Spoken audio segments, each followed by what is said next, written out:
చంద్రబాబు నాయుడు, పవన్ కళ్యాణ్, పురంధేశ్వరి కలిసి పాల్గొంటున్నటువంటి సభలకు జనం నుంచి పెద్దగా స్పందన ఉండట్లేదు. పైగా చిలకలూరిపేట సభలో జనం లేకపోవడంతో మోడీ ముందు పరువు పోయింది. టీడీపీ, జనసేనతో బీజేపీ పొత్తు పెట్టుకున్న నేపథ్యంలో ఏపీలో ఎన్నికల ప్రచారానికి ప్రధాని మోడీ రాబోతున్నారు.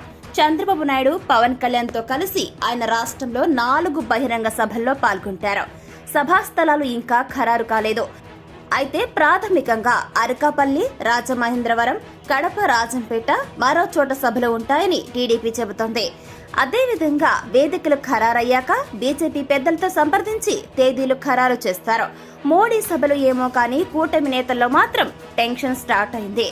చిలకలూరిపేటలో గత నెలలో పెట్టిన సభ అట్టర్ ఫ్లాప్ అవ్వడమే దీనికి కారణం. ఇప్పటికే చంద్రబాబు నాయుడు, పవన్ కళ్యాణ్, పురంధేశ్వరి కలిసి పాల్గొంటున్న సభలకు జనం నుంచి పెద్దగా రెస్పాన్స్ ఉండట్లేదు. పైగా చిలకలూరిపేట సభలో జనం లేకపోవడంతో మోడీ ముందు పరువు మొత్తం పోయింది. ఈ సిచ్యువేషన్ లో 4 సభలకు, అది మండు టెండల్లో జనాన్ని తరలించడం తలకు మించిన భారమేనని చంద్రబాబు, పవన్ కళ్యాణ్ కంగారు పడిపోతున్నారట.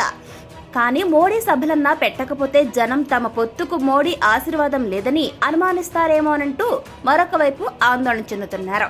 అలాగని సభలు పెట్టించాక జనం రాకపోతే మోడీ ముందు మరొకసారి పరువు మొత్తం పోతుందని అటు బాబు, ఇటు పవన్ కళ్యాణ్ తెగ టెన్షన్ పడుతున్నారట. మరొక వైపు చూసుకుంటే కూటమిలో ఒక పార్టీ పోటీ చేసే చోట మిగిలిన 2 పార్టీల అభ్యర్థులు పూర్తి స్థాయిలో ప్రచారానికి రావట్లేదు. వాళ్ళు పిలిస్తే వెళ్తామన్నట్లు వ్యవహరిస్తున్నారు. పిలిచిన పేరంటానికి వెళ్లినట్లు వెళ్లి రావడమే తప్ప మన కూటమి విజయం సాధించాలని కసి అక్కడ పోటీ చేయని 2 పార్టీల కార్యకర్తల్లోనూ కనిపించట్లేదన్నది ఎన్డీఏ అభ్యర్థుల ఆవేదన. ఇలాంటి సిచ్యువేషన్స్ లో మోడీ లాంటి వ్యక్తి సభలకు 3 పార్టీల కార్యకర్తలను ఎలా లాక్కు రావాలని అటు బాబు, ఇటు పవన్ కళ్యాణ్, అదేవిధంగా పురంధేశ్వరి కూడా మల్లగుల్లాలు పడిపోతున్నారు.